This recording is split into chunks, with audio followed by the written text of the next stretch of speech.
एक से ज्यादा शादी होने के इंस्टेंसेस 1.9% है मुसलमानों में। लोगों को, कई लोगों को लगता है जैसे सारे ही मुसलमान ये करते हैं। एक ने स्ट्राइक डाउन करा, सारे पॉलिटिकल दलों ने उसका समर्थन करा। सबने समर्थन करा। निखिल जी नहीं, चलिए ठीक है, कुछ कि भैया 4 शादियां नहीं करनी चाहिए, जो ये नहीं मानते हैं कि बच्चियों की शादी नहीं करनी चाहिए, जो ये नहीं मानते हैं कि जो है वक्फ बोर्ड जैसे, उन सबको उठा के वक्फ बोर्ड एक बिल्कुल अलग चीज है। उसको हम शादी तो मैं आपसे ज्यादा हो सकता हूं। मैंने कहा 15 अगस्त तक कम से कम अनसिविल मत होइए। ट्रिब्यूनल और अदालत मत होइए अनसिविल। सरकारी न्यूज़ चैनल, आप इनका माइक बंद कीजिए। आवाज दबाना, आप लगातार बदतमीजी कर रहे हैं। मुझे आपको बाहर जाने के लिए बोलते हैं। फिर मैं कह रहा हूं आप भ्रम फैलाएंगे। नहीं, भ्रम आप बतौर वकील, बतौर नागरिक। Nikhil thank you so much. Nikhil thank you so much. आपने अभी आपने बाल विवाह में जितने भ्रम फैलाए ना, वो बैठे आपके एक भ्रम का धागा खोलेंगे।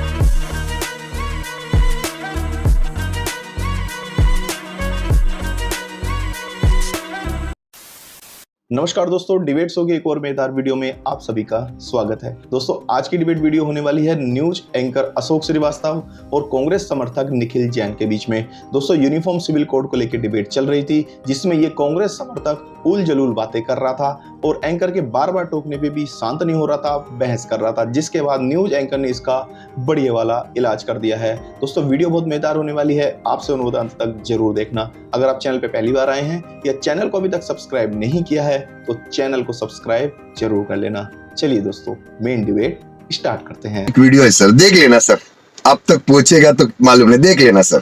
जो बात शिवम त्यागी ने कही, मतलब बेसिक एक बात यह है कि जो ऐसा लग रहा है कि प्रधानमंत्री नरेंद्र मोदी ने जो देश में छद्म सेकुलरवाद है, स्यूडो सेकुलरिज्म है, उसको एक्सपोज करने के लिए इस शब्द का इस्तेमाल किया। निखिल जैन। अशोक जी, सबसे पहले तो आपको और आपके दर्शकों को स्वतंत्रता दिवस की हार्दिक शुभकामनाएं। दूसरी बात, ये जो सेक्युलर सिविल कोड हो गया यूनिफॉर्म सिविल कोड से, यही 240 का मैजिक है कि जो प्रधानमंत्री, जो भाजपा कुछ साल पहले तक, कुछ महीनों पहले तक सेक्युलर शब्द को एक गाली की तरह इस्तेमाल कर रही थी, उसी भाजपा के हम सबके प्रधानमंत्री लाल किले के मंच पे खड़े होकर कहते हैं हमें सेक्युलर सिविल कोड लाना है। अब दो तीन बातें कही गई आपके पैकेज में और पैनलिस्ट द्वारा, तो मैं उन पर जरा सा रिस्पॉन्ड करना चाहूंगा कि एक समाज में एक ये भ्रम है कि मुसलमानों की 4 शादियां होती हैं। नेशनल फैमिली हेल्थ सर्वे 5 2019-20 जो मोदी सरकार के दौरान किया गया, भारत सरकार के द्वारा किया गया, वो ये कहता है कि पॉलीगमी के इंस्टेंसेस, एक से ज्यादा शादी होने के इंस्टेंसेस 1.9% है मुसलमानों में। कई लोगों को लगता है जैसे सारे ही मुसलमान ये करते हैं। 1.9%। मजे की बात, मतलब विचित्र बात यह है कि 2.1% ये दर क्रिश्चियंस में है, ईसाइयों में और हिंदुओं में भी 1.3% है। रही बात बाल विवाह की, बिल्कुल बहुत बड़ी कुरीति है। बाल विवाह पर आए, उससे बाल विवाह की कुरीति पे इतना सा बोल दूं। नहीं, आप बिल्कुल आइए, बिल्कुल। इसका इंसिडेंस 26 मिनट सिर्फ एक छोटे से वो सवाल ये कि आपने कहा जो आंकड़े आपके, मैं आंकड़ों को चैलेंज नहीं कर रहा, लेकिन मैं आपको दिखा सकता हूं। हाँ नहीं ठीक है, मैं चैलेंज ही नहीं कर रहा सर। मैं तो ये कह रहा हूं कि क्या कानूनन किसी और को इस बात की परमिशन है? कानून की बात कर रहे हैं ना हम, संविधान में जो दिया हुआ है वो तो सिर्फ एक को है 4 शादी कर, वो अलग बात है। कानून तोड़कर आप कर रहे हो, वो कुछ लोग बहुत कानून तोड़ के लोग बहुत कुछ होता है, लेकिन कानूनन तो इजाजत किसी को नहीं है ना। अच्छा ठीक है, बाल विवाह की इजाजत तो ना मुसलमानों को है, ना हिंदुओं को है, ना किसी को भी है, लेकिन 23% हिंदुओं में बाल विवाह पाया गया, 26% मुसलमानों में पाया गया, 12% क्रिश्चियंस में पाया गया। इसका मूल बात यह है कि ज्यादा शादियां करना या बाल विवाह करना, इसका धर्म से कम लेना देना है और लोगों की सामाजिक तौर पे, आर्थिक तौर पे वो कितने मजबूत हैं उससे ज्यादा लेना देना है। पॉलीगमी और बहुत ज्यादा बच्चे करना या फिर चाइल्ड मैरिज करना, ये सब हम देखेंगे उन तबकों में ज्यादा प्रचलित है जो आर्थिक रूप से सक्षम नहीं है, चाहे हम हिंदुओं की बात करें या मुसलमानों की। रही बात वक्फ बोर्ड की, वक्फ को लेके भी बहुत सारे भ्रम है समाज में, तो मैं इस पे छोटी सी क्लैरिटी दे दूं। 3 तलाक भी बताइए। 3 तलाक ट्रिपल तलाक आपके पास होगा। 3 तलाक हिंदुओं में कितने दिए जाते हैं? ट्रिपल तलाक हिंदुओं में कैसे दिए जा सकते हैं? ट्रिपल तलाक तो दिए ही नहीं जा सकते। देखिए बात यह है वो बीमारी तो वो तो मुसलमानों के उसमें है ना। बिल्कुल केवल मुसलमानों की बीमारी है वो, जिस तरीके से सती केवल हिंदुओं की बीमारी थी। ठीक है क्या समाज में हिंदुओं ने उसको कानून बनाने का समर्थन किया? नहीं, हिंदुओं ने नहीं, देश ने। देश ने। हाँ, तो यहाँ हिंदू भी आते हैं, मुसलमान। 3 तलाक भी तो देश कर रहा है ना। तो 3 तलाक सुप्रीम कोर्ट ने स्ट्राइक डाउन करा, सारे पॉलिटिकल दलों ने उसका समर्थन करा। चल झूठा। अरे गलत कह रहे हैं आप नहीं, सर, सर, सबने समर्थन ना करा था, निखिल जी, सबने निखिल जी नहीं, चलिए ठीक है, कुछ नहीं, ओवैसी निखिल जी जैसे पूरे तत्वों ने- विपक्ष ने 3 ओवैसी तलाक जैसे- कानून का विरोध किया नहीं, था। कानून की बात नहीं कर रहा हूं मैं, पूरे नहीं, विपक्ष नहीं, ने विरोध किया था कानून- 3 तलाक कानून की कानून बात का। नहीं, कानून की बात नहीं, मैं सुप्रीम कोर्ट के उस जजमेंट की बात कर रहा अरे हूं। जजमेंट छोड़ दीजिए, मैं राजनीति सुनिए, कानून का विरोध इस दर पे करा गया कि ट्रिपल तलाक देने के लिए किसी को 3 साल की आपने सजा दी, एक प्राइवेट रॉन्ग के लिए आपने एक क्रिमिनल रॉन्ग बनाया। सुप्रीम कोर्ट का तो जजमेंट मेरे पास ये है जो शाहबानो को लेकर दिया, मैं सुप्रीम कोर्ट के और जजमेंट वो की बात नहीं बिल्कुल, कर रहा। और मैं आपसे पूरे समर्थन में हूं कि कट्टरपंथी लोगों के दबाव में उस समय की सरकार ने मुस्लिम महिलाओं को जो एक अधिकार सुप्रीम कोर्ट ने दिया था वो छीना, और यही हमारे देश की दिक्कत रही है कि जब कट्टरपंथी किसने लोगों छीना? के कट्टरपंथियों ने छीना कि राजीव गांधी कट्टरपंथियों ने के छीना? दबाव में सरकार ने राजीव छीना। मैं गांधी इस की रूप में सरकार देखता हूं, ने, मैं राजीव गांधी एक की और सरकार आपके ने। दर्शकों को जानना जरूरी है कि 1955 में जब हिंदू कोड्स लाए जा रहे थे, मैरिज एक्ट, सक्सेशन एक्ट, उस समय भी ये आवाज उठी थी। उस समय की सरकार ने भी ये कहा था कि औरतों को समान अधिकार मिलना चाहिए प्रॉपर्टी में, इनहेरिटेंस में, खाली आदमियों को नहीं मिलना चाहिए। लेकिन उस वक्त के हिंदू कट्टरपंथियों ने विरोध करा, बिल्कुल किया होगा। सरकार ने विरोध में दब के बिल्कुल वो किया चेंज होगा। नहीं लाया, और 50 साल लग गए उस चेंज को लाने ऐसे में, उस समाज कट्टरपंथियों को में। मैं मानता हूं हिंदुओं, मुस्लिमों, ईसाइयों, सिखों, सब तरह के कट्टरपंथी जो प्रोग्रेसिव विचारधारा को, जो ये नहीं मानते हैं कि भैया 4 शादियां नहीं करनी चाहिए, जो ये नहीं मानते हैं कि बच्चियों की शादी नहीं करनी चाहिए, जो ये नहीं मानते हैं कि जो है वक्फ बोर्ड जैसे, उन सबको उठा के कूड़ेदान में वक्फ बोर्ड एक बिल्कुल अलग चीज है, उसको हम शादी मुझे से मेरी और बात कहने personal law से दीजिए, ना जोड़ें। मुझे मेरी बात कहने दीजिए। वक्फ बोर्ड कोई भी ऐसा बोर्ड जो देश के संविधान से ऊपर हो जाए, जो ऊपर सुप्रीम नहीं है, कोर्ट से ऊपर हो जाए।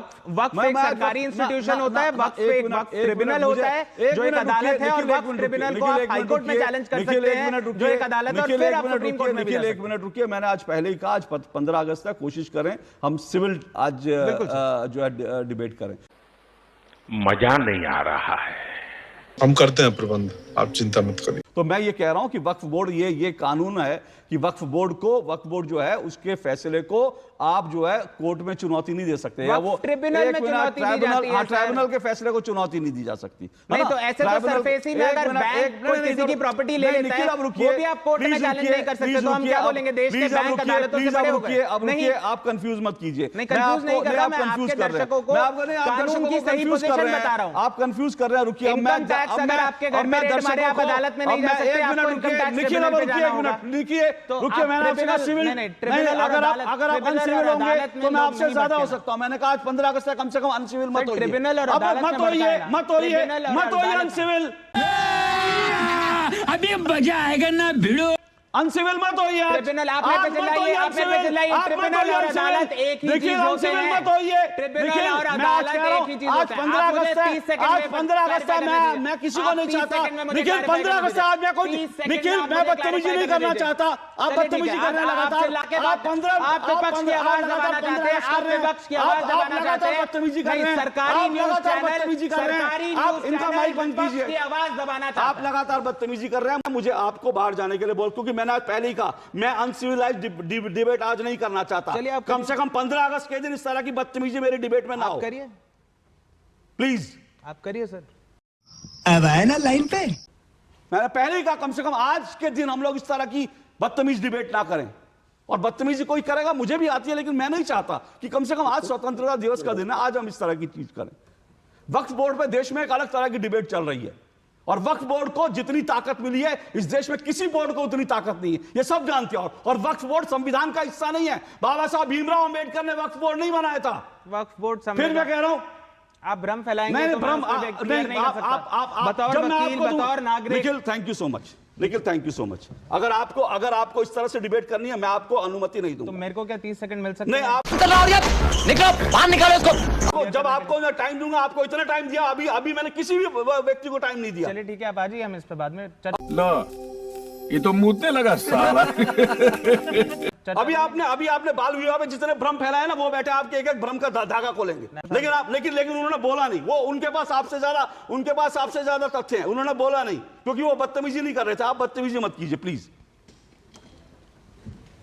15 अगस्त पे कम से कम इस तरह की चीज मैं नहीं चाहता था, लेकिन अगर आप करेंगे तो फिर मुझे भी करना पड़ेगा। हाँ भाई, कैसी लगी आगे स्वाद?